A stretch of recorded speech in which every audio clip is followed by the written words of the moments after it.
Hi everyone. What is a voice? In many ways, it's a question that we've all asked ourselves. It's just a section of muscles vibrating against each other, making sound. It's just noise. So should we get rid of that? Should we cancel that? Are we saying anything useful? We should cancel that, but then also use that same voice to make noise to give people informed opinions on tech. That's what we're going to do here today with the Noise Cancelling Podcast. Let's find out who's on it. I'm Sherri L. Smith, Editor-in-Chief of Laptop Mag. I'm Adam Vjestica, Senior Staff Writer at TechRadar. I'm Gerald Lynch, Executive Editor at TechRadar. And I'm Gareth Beavis, Global Editor-in-Chief of TechRadar, and I'm really sorry for that intro. It was shit. Well, weren't your best. For starters, I'm pretty sure physicians don't ask what a voice is, or muscle, or throat. Pretty sure they've got that locked down. Also, this isn't a physician-based podcast. This is about tech and uninformed opinions on it when we should be informed. That's what we're doing.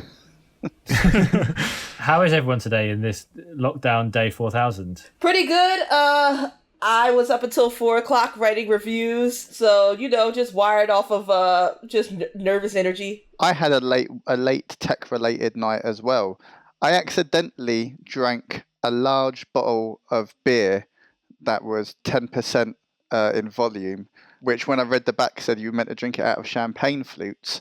I ended up until 2 a.m. trying to sideload Netflix onto a dodgy little portable projector. It wasn't my finest hour. It didn't work. So, pointless. Were you by yourself? Yes, I was sadly by myself. That's a weird activity to do when you get drunk. I wish you'd actually done it out of champagne flutes. That'd be even worse. Just drinking beer out of champagne flute, trying to sideload Netflix. That's how they claim it's best served. So, what beer was this? I need to get this. It's called Ninkasi, I think. It's a Japanese beer that I ended up with. It was very nice. It definitely didn't taste like the 10% stuff that you see people in public parks drinking. Well, neither does champagne, but True. And Adam, how are you today?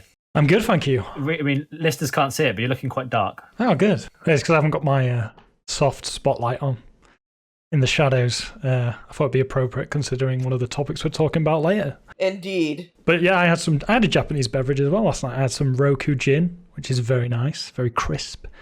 And I was playing Death Stranding on PC, which launched yesterday, and that game is pretty weird and very gripping. Yeah. I haven't finished it yet. I guess I'm going to go back eventually. Yeah, I'm 3 hours in, and it's you can't stop just scratching your head and staring at the game. It's beautiful, but so strange. Oh, Hideo. Oh, Hideo. I tell you what, I wasn't drinking any Japanese beverages last night, nor was I playing any tech stuff, really. Cleaned the kitchen. Really exciting, having moved house. But the idea of playing games for too long, I think, got ruined for me when on the N64 I was playing Turok the Dinosaur Hunter, and I was so stressed out by it, and they had really specific save points that it really put me off. That really knocked me back in my gaming career quite heavily. I thought I can't handle the stress of having to try and find the save point. It was too much. I think both me and Sherri have played too many games in the last fortnight, going by the reviews we've both put out this week. No, there's never such a thing as too many games. No, not at all. Agreed. Right, before we get into too much more Japanese-based action, it works both ways. See, the big question this week is based on the fact that a really popular piece on TechRadar about how noise-cancelling headphones can actually help save your hearing. Makes a lot of sense. But it did make me feel I think it's really great things like the AirPods Pro or any Apple headphones combined with an iPhone can tell you just how much you're messing up your hearing. But I thought, why are we needing so much tech to stop us from just injuring ourselves nowadays? Why can we not go, that's a bit loud, and just stop doing it? So the big question this week is if you could invent or point to any piece of tech that you'd like to see created to stop you being stupid, what would it be and why? Adam. So mine's more to do with other people than myself, and to be honest, of course, because I'm perfect and there's nothing that could improve me clearly. But in general, tech does make us stupider. I mean, for me, I rely on tech to make my life easier. But mine's kind of going down the whole self-automated car route. I don't even want self-driving cars. I just want cars that automatically indicate or put their blinker on when people don't do it. Because that's the most annoying thing ever. And even if it's just as simple as if someone doesn't bother to do it, it does it automatically for them. That would save me so much frustration on the roads. That's a good one. I mean, Sherri just pumped her fist with excitement at the thought of it. So I mean, I am from New Jersey, and we are a land of aggressive drivers, and I live in New York, a land of equally aggressive drivers. So yes, that would be most beneficial. all right, it's a strong opening. Gerald, what you got next? So mine is existing tech that is yet to be perfected. It also comes with a degree of shameful arrogance from the English-speaking world. But I am very, very intrigued to get a working pair of real-time in-ear translators. I think it's a great idea. I mean, personally as well, I totally get out of jail free card in terms of not learning any languages going to school because my school shut down. It failed like every inspection going. My French teacher had an affair with one of the kids.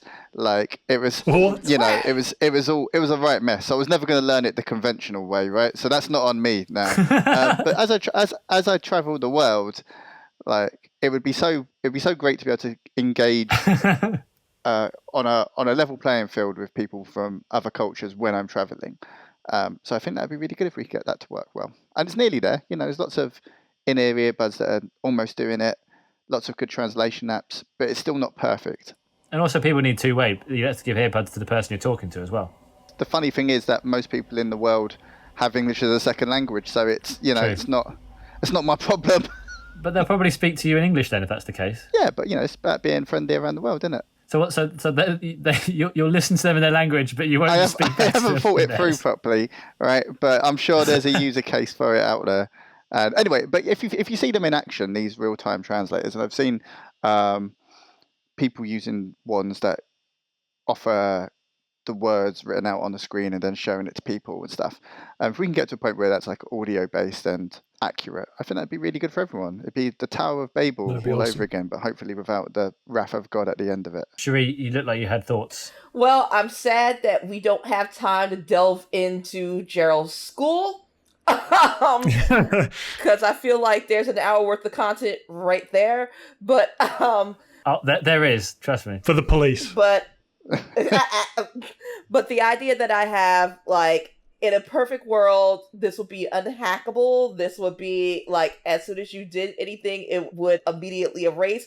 But I would like there to be a smart keystroke technology in your laptops and on your phones. So when you're on social media and you're about to say something that could damage your reputation in any which way, you'll get a notification like, hey, looks like you're about to send some hate speech. Do you really want to do that?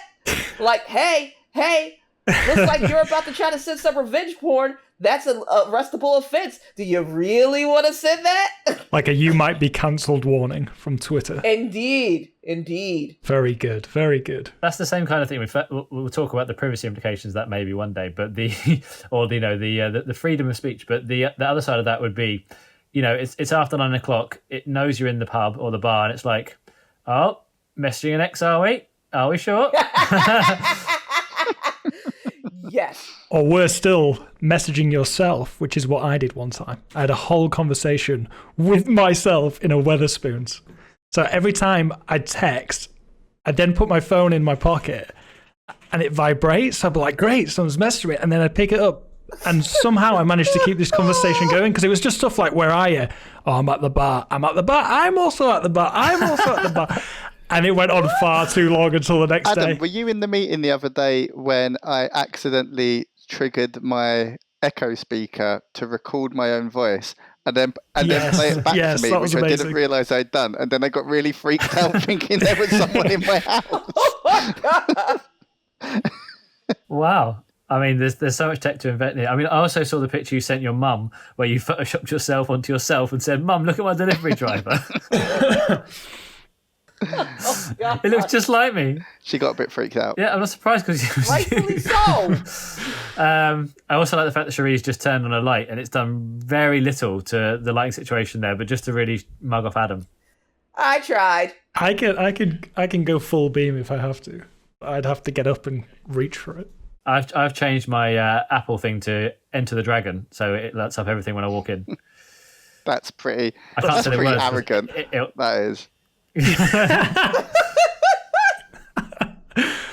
My one is because I was thinking, what could save me from the stupidest things I do? And one of the most annoying things that I can do is just, you know, when you're walking downstairs and your foot just goes too far forward and you slip backwards and just down the stairs. Like, it's happened to us all once, maybe in their lives. It's happened to me 2 or 3 times, which, you know, as a ratio of stairs is still pretty low, but I'd rather it just didn't happen. So I'd like some sort of mechanism in my shoes that could just test the balance and just be like, send out a warning if I'm about to hit tipping point. Can I send a note? Can I make a suggestion? Yes. If you flood those stairs, it then becomes a very kind of hardcore water slide. So, you know, you can get some fun out of it, especially when we're all locked indoors, right? You're not going to go to a water park anytime soon. That's a very painful water slide. I didn't say it would be easy. Also, it once happened to me at a restaurant, where it was like, you know, the restaurant was on the floor and the stairs were at the side and they went downwards. So they sort of just, you know, so you disappeared down the stairs. And I did it and I slipped and I sort of fell on my back and went down the stairs, and it sort of went down the middle and turned right and went back down again. And I got down, I realised I'd fallen so far that if I stood up, everyone could see what had happened. If I stayed laid down, no one could see what has happened. They definitely all heard it. So what I did was I just sort of stayed on my back and just slipped down the rest of the stairs sideways, so no one can see who it was that had fallen down the stairs. I think everyone must have a terrible falling down the stairs story, because I have one, only one. But when I was in high school, I went on a date to a girl's house and I was playing it really cool. Everything was going great, and then no, you weren't. I was just going to tell you right now, you weren't. No. I absolutely was. It was the smoothest I could possibly be, and that's, you know, quite coarse. We're men. We can't do it. Adam, cheese grater Vjestica. How did you know my nickname? So she was on the top of the stairs, and I gave her a little wave as I was about to go down the stairs. And then as I waved, my foot slipped and I went all the way down as she watched me go all the way down. And then the next day, it was such a bad fall, and she was like crying with laughter, that my science homework had fallen out of my bag on the fall down. So she then had to meet me the next day at school, which I didn't want to do, to give me the homework that had fallen out of my bag as I fell down the stairs. And I'll never forget it. I was going to say, yeah, was it a success? It was 1.5 years of a very, very intense relationship, yeah. Ooh. I too have a fall story. It's real quick. So I'm at this meeting of the New York Video Games Critics Circle, and I have 2 beers. 2. And anyone that knows me knows that my tolerance is 2 beers is nothing. Nothing. So I go to leave, and the steps out of the bar are incredibly steep. And I try to correct myself, but I'm far gone, just too far gone, and I'm having one of those slow motion falls, and it feels like I'm going to correct myself a couple times. Like, there were a couple times where I almost like what. So not only was it a hard fall, it was a long fall that ultimately ended up with me falling into a bunch of trash bags. And the worst part of it, the fall was the bad part of it, but the second part of it was people assumed that I was drunk, and I was really offended by that because I only had 2 beers. But the great thing is that you ended up dating one of those trash bags for 1.5 years, so. And it was an intense relationship. It sounds like the tech that you 3 guys need most is a Stairmaster. yeah. A Stairmaster, yeah. Gerald, I some orthopedic shoes. You've never given me an exact story, but I've known you long enough to know you've definitely fallen downstairs at some point in your life. Oh, have I fallen downstairs? I did fall downstairs at a club once, at which, this is quite a fun story, at which once I hit the bottom of the stairs, a girl who I'd been going to college with said, "I'd very much like to kiss you." And then oh, no, it was good, right? What? But I very much didn't want to, so I tried to run off. But my back really hurt, so I kind of just stumbled away drunkenly. That's incredible. It was very strange. How did you pull that off? She wanted to kiss you after you'd made a fool of yourself. That's amazing. Oh, you know, I was just a calm guy, Adam. You know, one one fall does not make the man. Wow, I feel Brilliant. like that's been my favourite question so far. I feel like it segued all over the place, and we're back again now, which is wonderful to have. I don't know who to award the points to. I think I'm going to go with Adam because his one was just really practically useful in terms of the indicators. And basically also, we've had such mirth after I've forgotten the other ones. And my one's always rubbish, so I'm never going to give that one. But right, let's get on to what's actually happened this week. So we've had a lot of reviews, as sure you've talked about, but Adam, let's kick off with you. Assassin's Creed, you've been messing around with that. Talk to me again, somebody who post-Turok, the Dinosaur Hunter, has been out of the gaming game as much as I'd like to be. Like, why is this important? Do I care? Ultimately, what boils down to me with Assassin's Creed games, and to be honest, I was thinking this is what I was thinking about in the shower this morning. Ubisoft games in general are all about the setting. I swear they must go, what setting do we want? And then they make a game around that. So really the biggest draw for Valhalla is just the fact that, are you interested in the Viking Age? Do you like Viking lore? Are you a fan of the Vikings on Amazon Prime?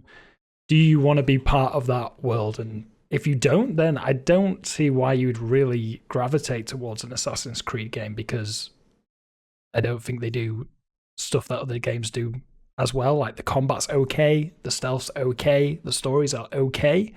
It's all about the setting. So why is it such a big deal? It's a big deal because everyone loves Assassin's Creed. Except Adam. Much more than I do. This is the first Assassin's Creed I've played since Black Flag. Black Flag. Because I was just done with the series. Series highlight though, Black Flag. I love Black Flag. Yes, it was. It was decent. But I much prefer it to the old Assassin's Creed games. So ever since Origins came around, they kind of changed the gameplay, made it more RPG based, made it a bit more granular and just more immersive, I think. And this carries on that trend of Origins and Odyssey, but it's in the Viking Age. Do you like Vikings, Gareth? Is that appealing? They're right. After you've played it with dinosaurs? I'm pretty sure that there's some Viking heritage in me, just based on my natural demeanour, of course, not my blonde hair. Is that? No, I won't say that. Adam, but you enjoy being a Viking. That's what your whole opinion piece is about. I did, exactly. So for me, it was right on the money because that is a setting that I really am invested in and can see myself spending a lot of time in with the characters, you know, even with the mythological side of it, like with Thor and Odin and all that. But I still want a feudal Japan one, but we'll talk about that more when we talk about Gerald's review. Gerard's review. Gerard. Go, lad. That's what I call him. That's what we call him.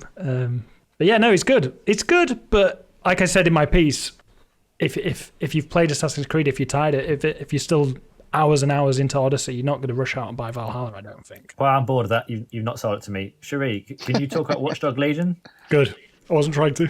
I can. And just real quick on Assassin's Creed, it's a shorter. Supposedly, it's going to be a smaller world and a shorter than Odyssey. So this might be the first Assassin's Creed I finish in a long, long while. But on to Watch Dogs. Watch Dogs Legion.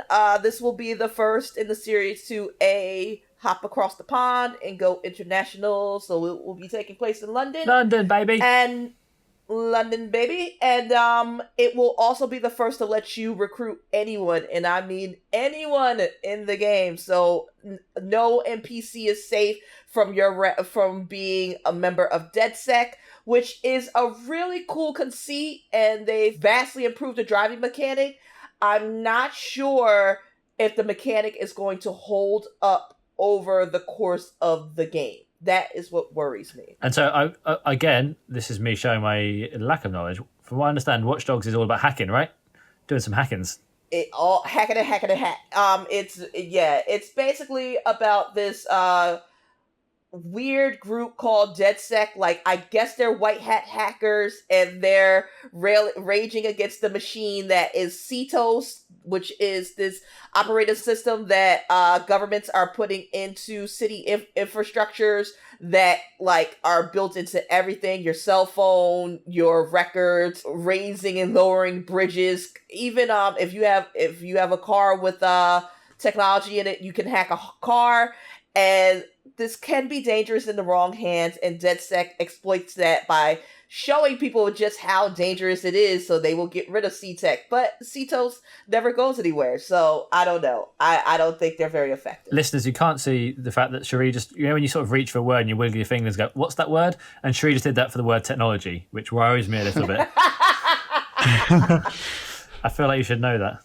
As a born and bred Londoner, can I ask some very important questions about London in Watch Dogs Legion? You would not survive in that London, Gerald. What? Everyone is extremely aggressive, and I feel like you wouldn't survive. You ain't seen me in a scrap, mate.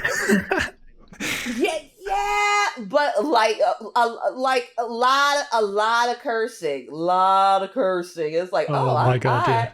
Can you get pie and mash? Wait, what? You can have a pint. You can have a pint anywhere in the world. Can you get pie and mash? No. You can't have a pint in America. You can't get a pint in America. You can get like a pseudo pint, but not quite. Craft beer is across the globe now, and they're happy to do pints. Okay, fine. But yeah, can you get pie and mash, Sherri?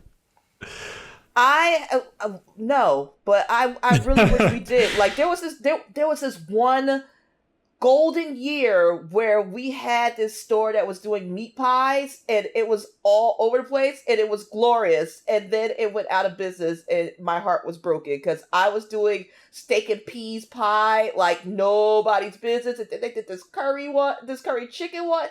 Oh, now I'm sad. So Watch Dogs Legion immediately loses 1 star for inauthenticity.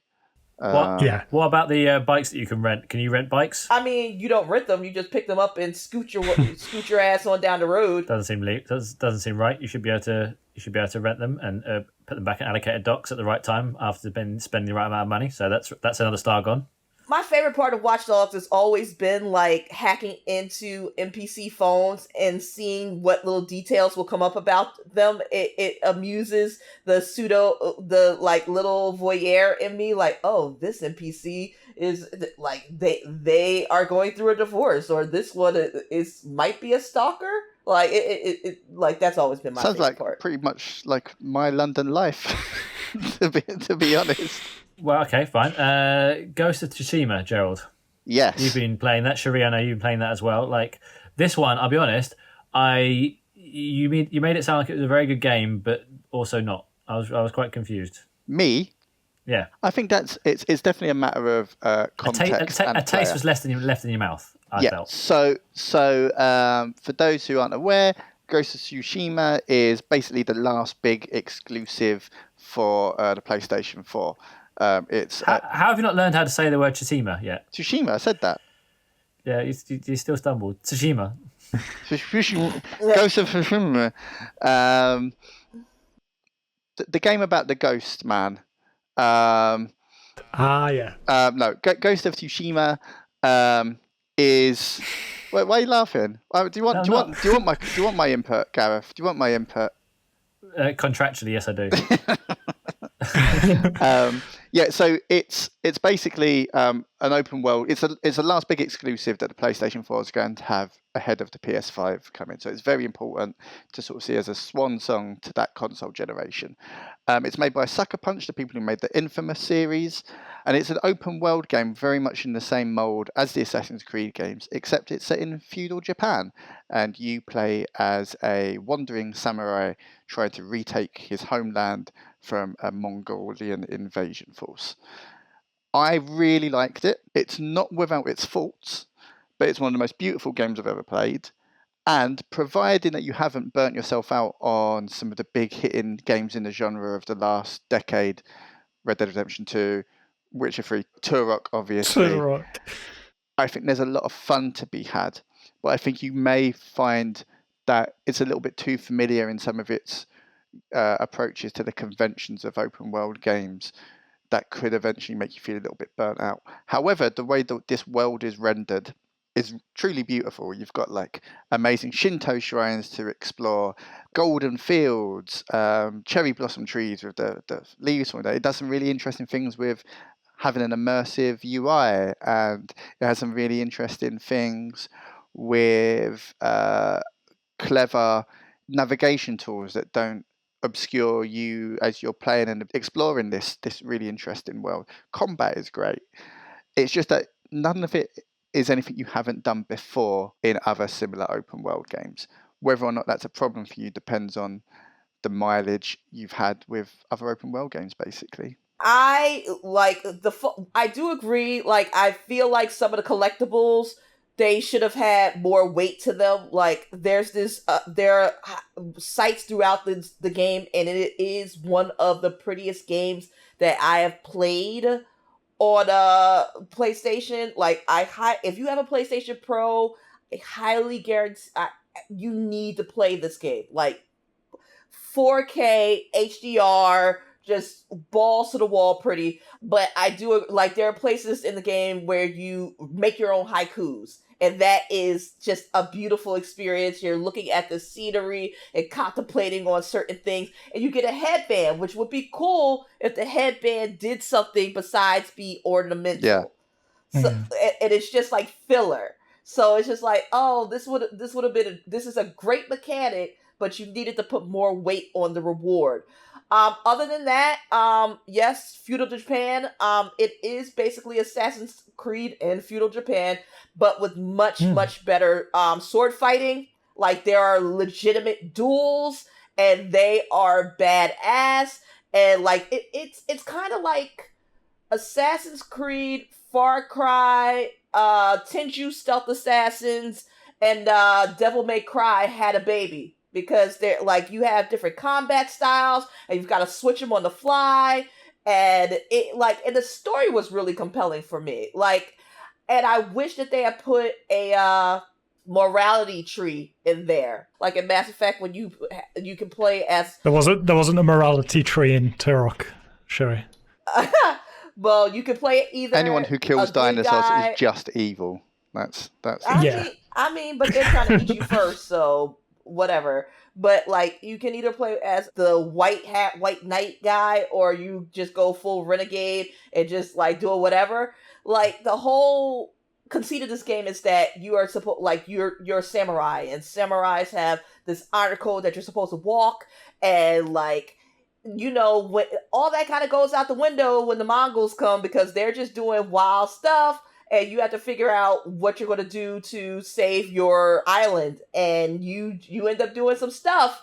And I did the stuff with no compunction. Yeah, I can be a samurai, go in there, sword blazing, and just duel and do all of that. But I can also throw a kunai in someone's face like a ninja, or stealth assassinate them like that, and like do this much faster. Like, there should have been... Since there was so much emphasis on that in the story, there should have been like consequences for actions, and there weren't. I just googled what is a morality tree, and I'm on a academic paper on the moral life of trees, pastoral farming and production forestry in northern New Zealand. That's the one. So, for the first time in history of production forestry in northern New Zealand, forests have been planted on good farmland, in inverted commas. In this article, we analyse conflicting narratives of sustainability in relation to this change, and argue that forestry presents a threat to the identity of pastoral farmers. Is it the same as that? I mean, there's a lot of pastoral farming in Ghost of Tsushima. Yeah, Ghost of Tsushima. And haiku. Okay, so out of the three games, which one should I buy? I would go for Ghost, and I would go for Assassin's Creed. That's two. You can't say 2 out of 3. No, I'm doing that. This is, for me, I'm going to buy one. Maybe Ghost, if it's got elements of Assassin's Creed in there and different setting. And I'm saving up for Tony Hawk's 1 and 2 when it comes out later this year, so I'm just going to stick with that.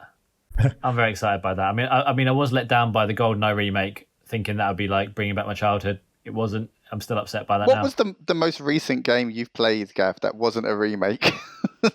Yeah. Super Mario Run. Burnout Paradise City. I bought that again on the PlayStation 4 so I could complete it. Yeah, still a remake though, isn't it? Shadow of the Tomb Raider was the last one. Okay, that's not so bad. That's okay, not so bad. Fair enough. All right. That's because my sister wanted to play it on the barge that we went on, so I bought it for us. And obviously it was mine, so I played it. Yeah, that's what happened. Right, let's get back to actual tech. Actual tech. Gaming's very important, but in terms of things that you can buy that are shiny, Sherri, you've reviewed the Dell XPS 17, and we had the question in the meeting, in the production meeting. 17-inch laptops are nonsense, right? They can't. They're just silly. I mean, I love a Big Betty. I do. Like I love my Big Betties and I love my Slim Susies, but you can like, even though it is the Dell XPS 17 and it does have a gorgeous 4K monitor, 4K panel in there, and it's actually 3840 by 2400, so it's like the highest res panel that you can get in a laptop.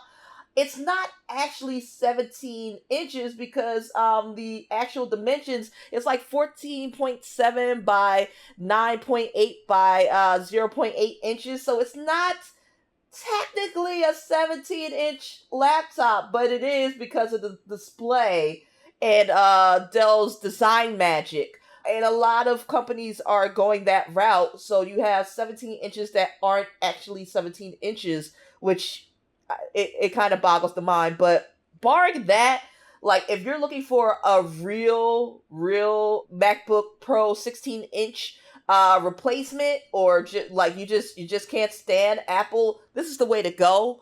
It's got a Intel 10th Gen processor in there, and it's got a NVIDIA 2060 GPU in there, so it can actually game. It can do all that video editing and photo editing and all that content creation stuff that you want to do. And it's actually pretty light at 5 pounds, 5.5 pounds. Of course, with a Dell machine, like you have different options. It starts at about $1,449. The version that I am reviewing is $2,049, and you can go all the way up to $3,000 if you want to get froggy with that storage and RAM. And I'm actually very impressed with the battery life. It lasted over 9 hours on our battery test. So I am having a ball with this 17-inch laptop that isn't, but is. So, I mean, I also want a big screen on the go. But I mean, is this just too big for the average person? The sweet spot, after years and years of talking to vendors, the sweet spot is 15.6 inches. How do you know that? What makes it the sweet spot? Like that's the model that sells out the most. So people like business folks, people that do commutes, they'll do the 12 or the 13 inches. Everyone else will go for 15.6. Oh, I want the big one now. But I like I said, I love my Big Betties. I do. Like I really do. I love the screen real estate, and with Dell, you have that wall-to-wall bezel-less design, so you you get even more screen, or it seems that way. And this is a very posh machine, and I would highly recommend, if you have to change to do it, to get the version that I'm reviewing. The base model does not come with discrete graphics. So it's $1,500 to start. It's not cheap, is it? No, it is not. I mean, it's a MacBook competitor. So right, we do have to move on. But I do want, the last point of that was, I think the thing is that you said that the bezel is gone in terms of the thickness it used to be. So anybody that's had, I'm sorry, I'm by an open window and you can definitely hear the trains in the background. So apologies, listeners, for that. I've moved to a place that's quite near a train line, which is lots of fun. But the idea being that if you've ever had like a 15-inch laptop from a few years ago, you basically could, and you were happy with that, you could get away with a 17-inch right now and not really notice too much of a size increase, right? Absolutely. That's a good thing. This is actually, according to Dell, it is 48% smaller than most 15-inch laptops on the market currently. So 48%. That's like what, nearly a third small. That's crazy. Yeah. So it's a tiny girl that's still 17 inches. It's engineering magic. That's what I will call it. Right. Before we get on to our new game of how many news pieces can you say in a minute, Nintendo Switch 2. We've had some more information possibly leak out about that. There's hints of features coming. Sherri, kick us off. What do we know? We know that we know that eventually it's coming. Like, we don't know when it's coming. I want it, but I don't even know. Like, it's going to be more Switch stuff. Like, I actually did not read this story yet. So you've caught me at a disadvantage, sir. Well, from what I've read of the story, it basically, Nintendo are the last console manufacturer who kind of stick to the traditional 5-year cycle. Sony and Microsoft kind of left that in the dust when they developed the Xbox 360 and the PS3, and their consoles seem to last now like 7 to 8 years. Nintendo, that's kind of why Nintendo always appears a year, 2 years into the next console generations, which sometimes works out really well for them if they have a unique feature like the Nintendo Switch, and then sometimes it doesn't work. Well, the Wii, yeah, exactly, was fantastic, but then there's another occasion when it did not work out, which was in the Wii U, and that did terribly. So sometimes they can find themselves stuck between this halfway house of slightly better graphics, but not good enough, so they really need that extra sort of appealing feature, that functionality. And it sounds like that Nintendo, very wisely, because the Switch is getting stronger and stronger, really, it's not slowing down by any means, that they kind of want to keep, they might keep going with it longer, or you might see what we don't usually see from Nintendo, which is a pro model, so to speak. They do usually redesign a console. They did it with the DS, with the DS Lite. They did it with the Wii and made like that, the Wii Mini. But it'll be interesting if we do see like a Nintendo Switch 2, which deviates too much from what we have now, which is this hybrid console. And as we've seen, we also have the Nintendo Switch Lite, which is a dedicated handheld. So maybe next gen they release the handheld version and the hybrid version at the same time. That'd be cool. Yeah, I mean, everyone looking to try and buy a Nintendo Switch because they heard it was the thing to have during lockdown will be happy that there's possibly something else coming that they have to buy. That'd be nice. Right, okay, let's go for it, Sherri.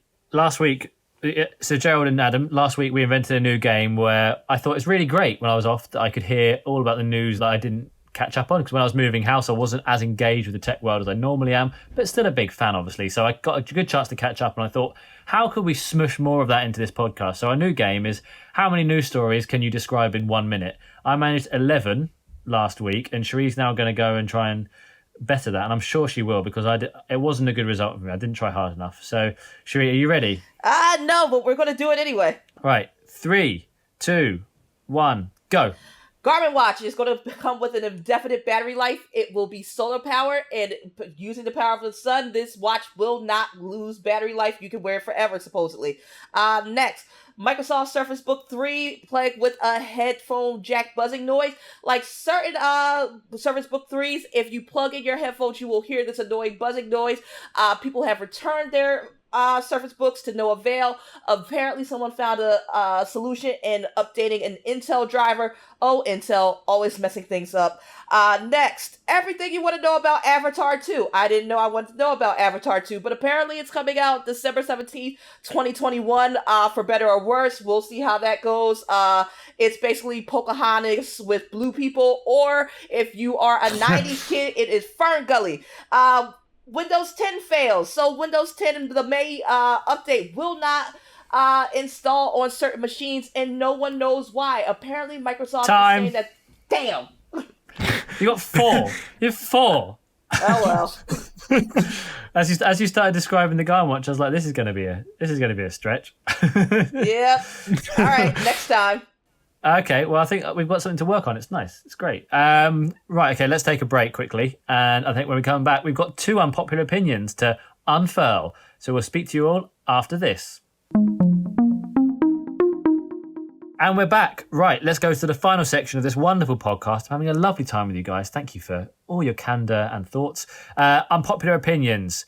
Right, we're going to go for the first one. I've realised I've just messed up the running order and put the wrong one in. But one of the big stories on TechRadar this week was, well, last week the big story was there's no chargers possibly coming in your box with your phone when you get a new phone. And James Peckham, who's often of this parish, has posited very fairly in my mind that we don't need chargers in our phone boxes anymore. And I think that's a great thing. I'm gonna go with this, right? So I originally thought, right, it's terrible that you wouldn't have a charger, because very least, if it's broken and you haven't got one from previously, how are you supposed to charge your new phone? And if you have got one, it's a great chance to put a charger in the kitchen so you can charge in more than one place. However, James Peckham posits very well that this is causing absolute tons of electronic waste. You know, chargers are making up a huge part of that. They're not recycled very well at the moment. So what would be a better idea, and I endorse this, is that phones bring them out for free, so you can choose whether or not you want them. Same way, do you want a bag at purchase? You decide that. Instead, you can just decide whether you want a phone charger. And even better than that, what I would love to see is phones being cheaper, and you can either choose to spend a bit more and get a normal charger, or even more on top of that and get a fast charger. You choose, you customize. You're buying a new phone is a more customizable choice for yourself, and you can't disagree with that. It's about the environment. Well, I'm going to be Polar bear cubs. environment. in a world where $1,000 phones exist, you better put a goddamn charger in my box. It just with cheaper phones, I can ride with that. But once we start getting into the premium, like once we start cresting $800, $1,000, $1,300 in the case of some foldable phones, there better be a charger in there. It better be fast charging. It better be the top of the line charger that you can offer me. I like Peck's idea. I loves it, but not for phones that are over $1,000. Like that. That's the least that Apple and Samsung and LG and anybody else who's making a phone over $800 can do. That is the very, very least. Everyone's just in stunned silence now, but yeah, I agree. I'm sorry, Sherri. You're so right. There's one other thing before we go that we want to talk about though as well, is that Adam doesn't think that Marvel movies are any good and DC is better. I mean, it's got to be raised. It's not necessarily straight tech, but we've covered this well on TechRadar. When Adam first suggested this, I thought he meant the DC universe as a whole, taking in comics and games and, older Michael Keaton Batman, Christopher Nolan Batman. And I was like, yeah, I don't fully agree, but I can see his point. But then Adam dropped the bombshell that no, he's talking Zack Snyder era DC. Oh, there we go. And the bottom fell out. No. Argument. Martha! No. Why did you say Martha? No. Are we best friends now? We've got the same mum's name. Let me get my post-it note out and bestow some much-needed clarity to your terrible ways of thinking. The Marvel movies, I'd say as high as 90% of them are garbage. And the garbage because... I would say 89% personally. Well, you always maybe 91%, maybe even 92%. But here's why I personally don't like them. And I don't hate all of them. I like Ant-Man. Okay, give me that. What? I like Ant-Man. No. Ant-Man's good, right? Oh, whatever. The second Ant-Man is terrible. The second Ant-Man, the first Ant-Man wasn't meant to be a proper Marvel movie, though. It was clearly designed to be something else. That's why it's good. Yeah. That's why it's good, because it wasn't a proper Marvel movie. So Marvel movies are terrible for these reasons. Okay, here we go. Have you written them down? One. Yes, one. Because I knew it was a 3-on. I knew it was going to be a bloodbath if I didn't write stuff down. So the first reason is this, like kind of happens to video games when they become annualized. There's far too many Marvel films. They basically dominate cinema. There's like 5 a year, it feels like, and every single trailer when you're going to see a film is of another Marvel film. So there's far too many of them. Point number one. Film. Point number two, and this is why I do prefer the DC films. I don't include Zack Snyder in that. I think he's awful. I'm talking basically the Batman films, Joker, the good ones, is because they're really mature. And I don't think the Marvel movies are very mature. They're very kid-friendly, which is fine, but to me, that's extremely cheesy. It doesn't make the world believable. Like the Hulk just smashing things that only he can smash. But Batman's fine. Yeah, but Batman's proper gritty and believable. It's believable. Yeah, but sometimes like Batman fights a guy called the Penguin who has an army. Danny DeVito is an amazing penguin. And He's an amazing penguin. He is an amazing penguin, but he also has an army of penguins, which I'm not quite sure how believable / dark. Very. In 2020, that's believable. An army of penguins. You telling me that's not going to happen? So that's that one. Also, there's too much CGI in the Marvel films. There's far too much CGI. Where's the acting? Where's the actual acting? Where are the people? Where the sun? Have you seen Justice League? Have you seen? No. Have you actually seen the films that you're talking about, Adam? Didn't I say Zack Snyder is not included in this conversation? Please stop bringing him into this. Did you see Wonder Woman? No. I only watched very limited. Wonder Woman was. I didn't enjoy that one either. So that's the one. The DC. No, I won't get into that one. But okay, the next up is the costumes are very silly, and I don't like them. Batman. Batman has a belt, and everyone wears belts, so that's again quite believable. But Superman just looks. He's cool. Because he's the silliest costume, but he's strong. He can fly. He's OP, I admit. But Henry the Cavill's Marvel in characters, rubber pajamas. Yeah, but Henry Cavill, come on, he elevates that. So too many silly costumes in Marvel. Henry convincing you Cavill all has here. never elevated anything in his life other than maybe some weights at the gym. The Witcher. The Witcher's a good sit. Do you not like The Witcher on Netflix? I do. But look, no, don't no, get back to the points. I've got more. So there's very cheesy jokes. So the kind of jokes that I would laugh at if I was maybe 8 to 12 years old. If I'm honest, I watched like what's the third Thor film, Ragnarok, which everyone thinks is amazing. Where's the laughs in that film? All over the place. I know from work. Oh, it's okay. And this this leads me on to my next point. Every single Marvel film after the first couple of Marvel films is just a film full of cameos. It's awful. It's like, oh, here's this guy, here's that guy, and all they're doing is setting up the next film for you to go and bloody see in the cinema. May I say again, have you seen any of these DC films, Adam? Yeah, I told you, Thor Ragnarok. I'll tell you what I've seen off the top of my head, and I'll tell you how I rate them. 4, probably the worst film I've ever seen. Not true, fair. 4 Ragnarok. I skipped 4 too because apparently that's even worse. 4 Ragnarok, garbage. Spider-Man, the first 3 with Tobey Maguire are a gem, and I like. No, not 3. Not 3. Not 3. I'm joking. 3's awful. But it's got the clicking. It's got the emo. That's the best bit. No. Oh, broken Sherri, great. That was. Those Tobey Maguire ones were they were great for that time. We are in a new era, and dear God, Spider-Man 3 was a horrible movie. That was horrible. Like that, when he went dark and covered his face with some of his hair because he's now dark. It was just what a moment! What a moment! And decided in the dance sprint number, no. But we all remember it. I got all my friends to go and see Spider-Man 3 with me for my birthday, and I've never had a worse birthday. I had a birthday where I had like 2nd-degree burns, so that says something. Oh Jesus! Like, I think that Tom Holland as Spider-Man as young Spidey, I think that's a great choice. There's too much Iron Man in that film.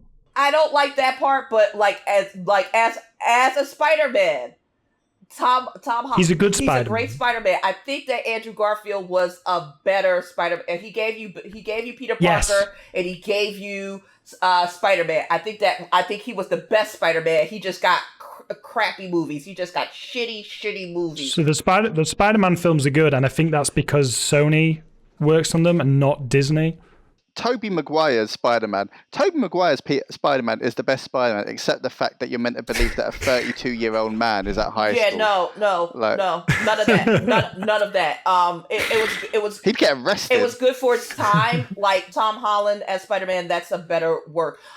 Sir, why do you hate joy and freedom? Superhero movies should not be this dark jaunt into the human condition. Also, my Batman does not kill people. He might beat you to within an inch of your life and leave you for dead, but you are very much alive when he leaves. He does not. It's a realistic beating, though. He does not. It's very realistic. He does not brand people. He does not use guns. Like, there should be a certain joy to superhero movies. Like, how do you mess up Spider-Man? Like, yes, Henry Cavill, yes, but like, there's not a smile crack. The whole dichotomy between Superman and Batman is this gritty stuff, and he literally calls Superman a Boy Scout. So does Lois Lane. It is the biggest thing about it. Like how can you be in a movie you're like, well, it's not an S. On my planet, it stands for hope. Where, Sway? Where? Where are the smiles? All you get is this existential angst because, oh my God, I'm a god amongst these ants and I don't know how to feel about it. What do you? Right, I think we can definitely decide that Adam's just wrong. So that's much better. Adam is correct. Adam is right. Thank you all for we are way over time now, guys. Come on, we can't. Sherri, final thought from you. Final thought. One sentence. I would have given you this if you had said DC animated is better than Marvel. I would have rolled with that. But you there we go. You went with. Ugh. Right, we finished on that. The only thing I would say is, I was going to say, what are the jokes in Thor Ragnarok? There's a bit where he throws a ball at a window and he doesn't break it and it hits him in the face. I realise that is quite childish humour. Doesn't really support my point. But I still laugh. I still laugh when I think about it. Yeah. Thank you, guys. We are well over time now, as is coming the way. I'm sorry, listeners, if you do get bored, but I feel like everyone's got an opinion on Marvel, surely. So you can enjoy that. Thank you very much for joining us today. It's been a pleasure. Adam, have you had a good time? I've had a great time, thank you. Anything you want to tell people, how to get in contact with you? Any thoughts on life in general? You can follow me on Twitter at It's Mr. Products, written strangely. And yeah, stay tuned to TechRadar for all your awesome technology news. Yeah, well done, Adam. Proud of you for that. Gerald. Thank you. Thank you for coming as well, Gerald. Thank you for having me. Anything you want to promote? You've written a book. I've written a book, and you can buy it with real money. Don't go to the shop and buy it though. I wouldn't normally say that. I would normally say support your local independent bookseller. But if they don't have a website, stay indoors, stay safe, wear your mask in the shower, wear your mask to bed, don't take it off. My book is called Get Technology, and you can buy it from all good bookshops without having to leave your house. It was meant to be like yes, I've written a book. Well, you should. Well, you open the door. Yeah. And you can follow me on Twitter at GG Midnight. GWE Midnight. Yo. Should we? All right. Follow me on Twitter or Instagram, MissSmith11, MISS Smith11, and of course, laptop now, laptop today, laptop in the past, laptop forever. And speaking of which, we are looking for freelancers. So please hit us up. Go to our How to Pitch page and send us a pitch. I'm waiting to work with you. Yep, and TechRadar is the same actually. We are looking for that. We've also got a How to Pitch page. It's almost like we work for the same publishing company. Had great ideas.